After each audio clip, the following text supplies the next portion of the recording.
Throwaway account, because some of the people involved know my main. I'm writing this because I need the catharsis, and because I promised myself that if I ever pulled off my plan, I'd post the full story somewhere people could judge it. If karma comes, fine. If pitchforks come, fine. What matters is that it's done. I met Lisa when I was 23 and she was 27. She was a widow with a 4-year-old boy who couldn't pronounce the letter. I wasn't looking to be anyone's father, but the first time Max fell asleep on my shoulder in the middle of cars, while Lisa finally got 20 quiet minutes to shower, something inside me clicked. 2 years later, we married in a courthouse ceremony that cost $100 and a promise we made to each other on the walk back to the car. The past is the past, and from here on, we row in the same direction.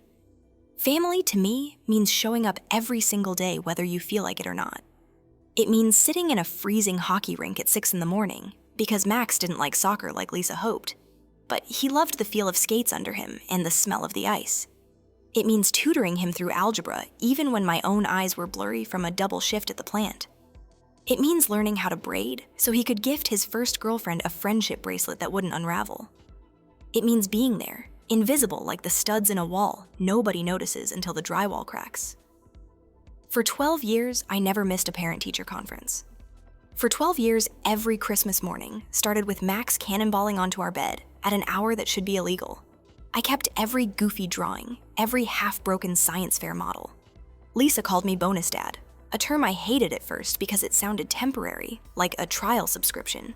But Max used it with such pride that I wore it as a badge. I still remember the day he learned to ride without training wheels. We lived on a cul-de-sac, smooth asphalt, slight downhill. He pedaled, wobbled, and I jogged behind ready to catch him. When he realized I'd let go, he shrieked, not in fear, but in that wild joy kids get when their bodies finally keep up with their imaginations. He turned the handlebars too hard, crashed, scraped his knee. I ran up, bracing for tears.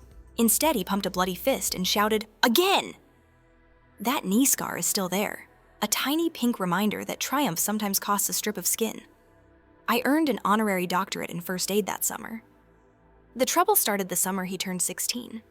Lisa's elder sister Amy got divorced, moved in with us for what was supposed to be a few weeks, and brought with her more bitterness than luggage. Amy never said a word without twisting the knife. About men, about marriage, about how stupid Lisa had been to marry some hourly wrench turner, me, when she could have held out for money. I should have seen it then, the way Lisa's shoulders hunched like she was 14 again, begging her big sister for approval. Her orbit shifted. Max and I were no longer the center of her gravity. Suddenly, she was orbiting a different star. Amy introduced Lisa to her new hobby, TikTok mini-scams dressed up as side hustles. Candle resale, drop-shipped leggings, crypto that evaporated overnight.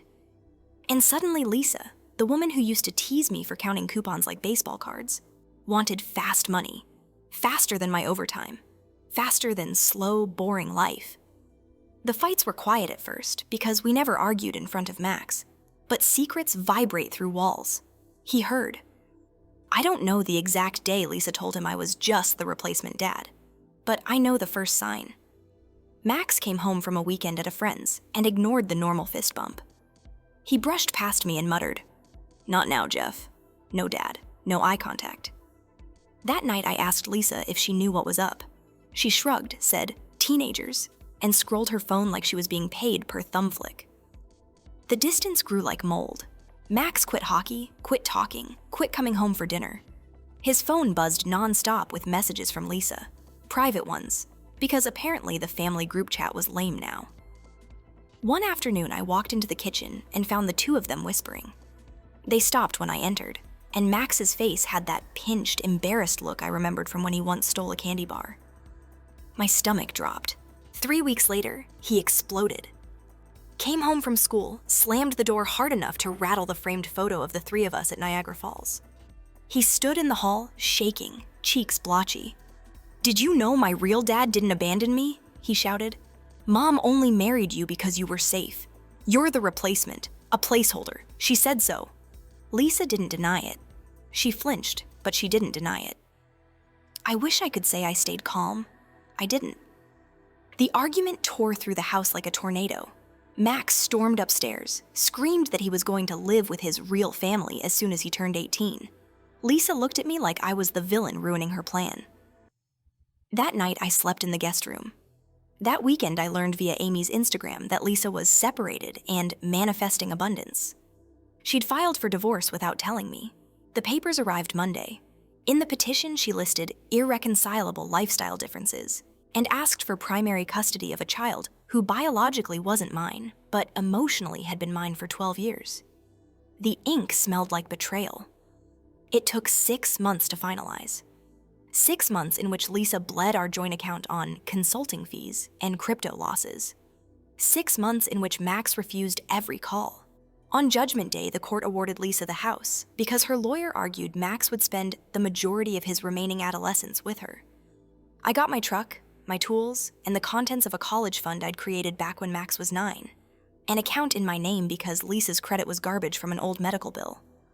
The balance was $52,000. Revenge, when done right, is manual labor. You don't smash and burn, you measure twice, cut once, and make sure the splinters point the right way. I didn't decide overnight. For weeks, I woke up reaching for a family that no longer existed, dreamed I was still making Saturday pancakes shaped like hockey sticks. I started therapy, thinking maybe the goal was to let go. The therapist said anger was a secondary emotion. I said fine, call me secondhand smoke. What do you do when the primary emotion is betrayal and the secondary emotion is a furnace? You build a steam engine. Step 1, vanish. I took a transfer to the night shift at a plant 2 counties over, rented a crappy studio near the river, and deleted every trace of myself from social media. People think ghosting someone is cowardly. I call it silence before the detonation. Step 2, learn. I spent nights off reading family law blogs, estate planning forums, scholarship requirements. I met with a lawyer who thought I wanted to protect assets from a future marriage. What I wanted was a legal labyrinth only one person could walk without getting shredded. The lawyer, a sharp 50-something named Delgado, raised an eyebrow when I laid out my plan and quoted Machiavelli. Men forget the death of their father sooner than the loss of their patrimony. Exactly. Step 3, build the maze. I moved the college fund into a donor-advised scholarship foundation, one of those charity shells rich people use to dodge taxes. Except my foundation had a single potential beneficiary, Maxwell Ryan Carter, provided he met criteria A, B, and C. A, he finishes high school with at least a 2.5 GPA. B, he completes 100 documented volunteer hours at nonprofit organizations. C, he writes an essay acknowledging the individual who most significantly influenced my moral development. No names specified, but let's be real. Evidence was enough. If Max met the criteria, the foundation would pay tuition, books, and living expenses at any accredited trade school or university, up to the full balance plus growth. If he failed, the money would roll into grants for kids aging out of foster care. Either way, it wouldn't touch Lisa. Delgado lodged the charter with ironclad wording. No amendments unless unanimously approved by the board, me, and a veteran social worker who hated deadbeat parents. 2 signatures impossible to forge. Step 4, sow the seeds. I mailed Lisa a single envelope, no return address. Inside, a photocopy of the scholarship charter and a sticky note that said, "Good luck." I knew she'd open it, scoff, and toss it, thinking it was another scam. Perfect. People ignore what they don't understand. Life went quiet. I worked, saved, learned to cook for one. Some nights the anger felt radioactive under my skin, but time sands the edges off even rage. I didn't miss Lisa, but I missed the boy I'd tucked in every night for 12 years. I kept his kindergarten drawing of the 3 of us on my fridge with a cheap magnet. I almost donated his old hockey pads to Goodwill, then stopped. Some relics need to stay fossils. Before the spiral, our life was so aggressively normal, it was almost boring in the best way. Saturday mornings meant pancakes followed by Max and me tinkering in the garage. He loved to take apart old electronics I found on bulk trash night. VCRs, busted microwaves, a landline phone whose spiral cord he wore like a stethoscope, while pretending to be a robot doctor. I still have the little wooden toolbox we built together when he was 8.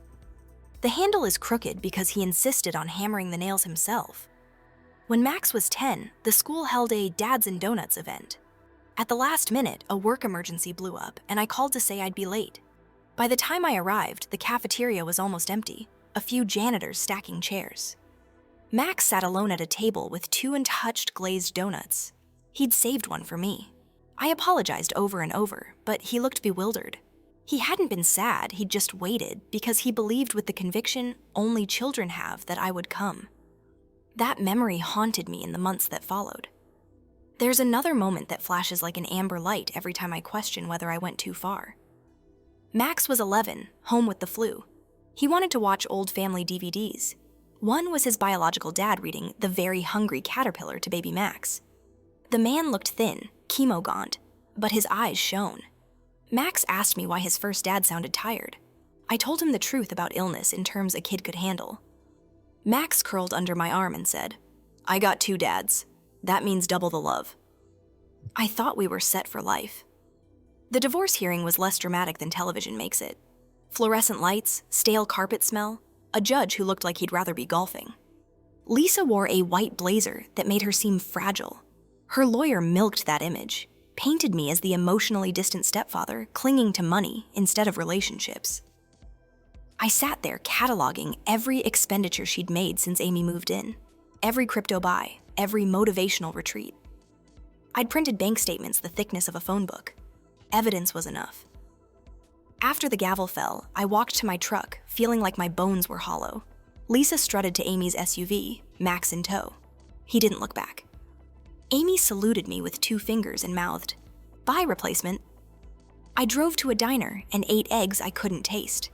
The scholarship idea sparked that night, sometime between 2 and 4 a.m., when I realized revenge could be constructive, destruction repurposed like reclaimed lumber.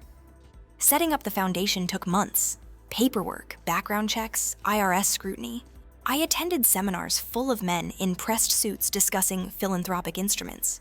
I showed up in my work boots smelling like machine oil, took notes, asked questions. The suits ignored me until they realized I knew exactly how compound interest could outpace tuition inflation. Money is its own language. Learn the grammar, and you can write curses and blessings in the same sentence. By the time the foundation charter arrived with its gold-embossed seal, the account had grown to $55,000 thanks to a bull market.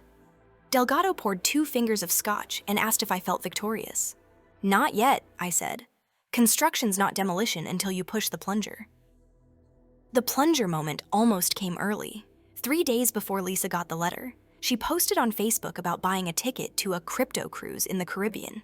It took all my restraint not to nuke the account right then. But strategy is patience in fancy clothes. I waited. When Max showed up at my door and I let him in, he noticed the toolbox on a shelf. His hand hovered over it like he was afraid to touch a museum piece. He asked if I'd kept anything else. I gestured at a plastic bin under the coffee table. It held the DVD, the Niagara photo, the Little League jersey he'd outgrown. He pulled out the jersey, held it to his chest. It didn't fit by miles. That's when the first tears came. Then, almost a year after the divorce, there was a midnight knock. I live in an industrial part of town. Nobody drops by. I grabbed the bat I keep behind the door and peered through the peephole. Max, 17 now, broader shoulders, tear-streaked. I opened the door but left the chain on. He said my name, Dad, like it hurt. I didn't answer. He took a breath that hitched in the middle. "She lied," he said, "about everything. Aunt Amy finally told me. Mom took money from the life insurance payout for my dad, told everyone it was gone, but she spent it on crypto. She told me you were using my college fund for yourself. She showed me fake screenshots." I believed her. And now the college counselor said my FAFSA shows no parental contributions, and I don't qualify, and... He broke then, sobs bending him double. I unchained the door, let him inside. He looked around like he'd stepped into a stranger's apartment, which he had. I waited until he calmed enough to talk. He repeated the story. Lisa's ventures had imploded, debt stacked, house under foreclosure threat. She blamed me. When Max confronted Amy, Amy cracked, maybe out of guilt, maybe spite, and spilled the timeline. Lisa lied about the biological father leaving. In truth, he had struggled with cancer and asked Lisa to find Max's stability before he passed. She met me 6 months before the funeral. The replacement line was Lisa's, designed to push me out so she could chase a fantasy of rich single life financed by imaginary crypto gains. Max's voice cracked. "I'm sorry," he said. "I was stupid." In another story, this is where the hug happens. But I remembered his words, the way he sneered placeholder. I remembered 12 silent months, the Christmas stocking I left hanging in case he came back. Sorry is currency, debt is interest. This debt was too big. I told him to sit. I printed 2 papers from a folder, the scholarship charter and the volunteer log template. I explained the conditions, the deadline, June 1st, 2 weeks away, his 18th birthday. He stared at the pages, took them like sacred writ. His eyes shone. "You did this for me?" "No," I said. "I did it for the kid who used to laugh at my terrible dad jokes. I don't know who you are now, but the offer stands." Here's the cold part. 100 volunteer hours in 14 days means over 7 hours a day, every day. Possible if you hustle and find an organization desperate enough to sign. Max didn't ask if it was possible. He just asked, "Where do I start?" I gave him 2 phone numbers, a soup kitchen I donate leftovers to, and a Habitat for Humanity site supervisor who owed me a favor. Then I walked him to the door. He hesitated. "Can I come back after?" "Bring the paperwork," I said, and closed the door. Over the next 2 weeks, I got silent updates through the Habitat guy. The kid worked like he was dying, hauling lumber for 10 hours, then washing dishes at night for the soup kitchen. He slept in his dead friend's basement because Lisa had kicked him out for confronting her. Hunger is a brutal teacher. Guilt is a sharper one. I drove past the build site once on my way to work. He didn't see me. He was balancing on a beam, hammer swinging like it weighed nothing, sunburn peeling on his neck. For a second, I almost stopped. I kept driving. June 1st arrived. 7:59 p.m., 1 minute before the deadline. Max knocked again. Filthy, clutching a manila envelope. Inside, volunteer sheets signed to 98 hours. Too short. He hadn't noticed. He handed me the essay separately. 1 page, single-spaced. I didn't read it then. "You missed the requirement," I said. His face drained. He checked the log, counted, recounted. "I can get the last 2 hours tonight," he begged. "Time's up," I said. I watched something break. Something that had hardened inside him these months, now splintering. He whispered, "Please." I opened the foundation website on my laptop, pulled up the grant section, and clicked release. The funds streamed into 12 micro grants for foster kids within seconds. 57,000 now, thanks to market gains. "There," I said. "Not wasted." Max didn't cry. Something emptier happened. His shoulders caved, eyes glazed. He nodded, whispered thank you, and turned to leave. I stopped him long enough to hand back the essay. "Keep it," I said. "You'll want to remember who you are." The door shut behind him like punctuation. That was 4 weeks ago. Yesterday, the Habitat supervisor called to say Max shows up at 6 every morning, though the build finished. He helps prepare the next lot, no credit to earn. The soup kitchen says he volunteers the dinner shift. Nobody knows where he's living. I think of him when I pass the only photo I kept. Niagara Falls, Max on my shoulders, mist in our hair. Do I regret it? Regret is the question you ask before you act, not after. I promised myself no forgiveness. The boy knew the terms and the clock.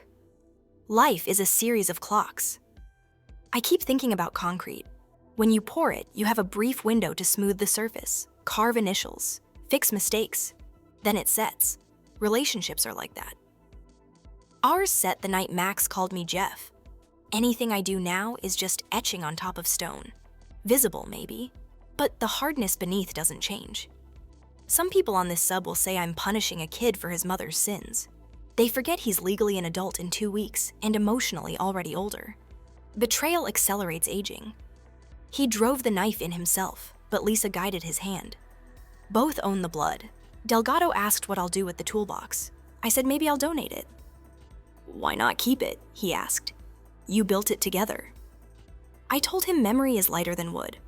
One more thing. I checked Max's volunteer log dates. He averaged over 10 hours on Saturdays. If he keeps it up, he'll have 200 hours by the fall.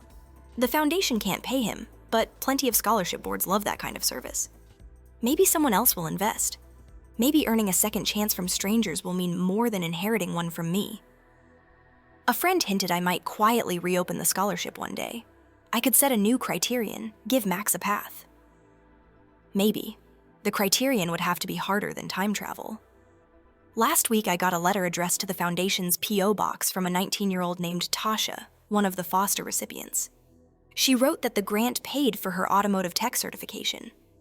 "I don't know who lost something so that I could win," she wrote, "but I promise your investment won't go to waste." I read that line 3 times, then put the letter next to the essay in a drawer I rarely open. Lisa rang from a spoofed number 2 days ago, voice thick with accusation, said Max was missing, asked if he was with me. I told her no, and that consequences look different when the bill lands. She sobbed, blamed me, called me cruel. I hung up, blocked her. I keep dreaming I'm back on the cul-de-sac, running behind a wobbling bike. In the dream, I reach out, but my hands pass through the seat. Max rides on, shouting, "Again!" He never falls. He never looks back. I wake up sweating. If you read this far, you're probably judging me. That's fine. We all build our own moral architecture. Some of us remember to reinforce the roof beams. I'll end with the sentence Max wrote in the essay. The only sentence burned into my head. The person who shaped my morals taught me that love without accountability is just sentiment, and sentiment can't hold up a roof.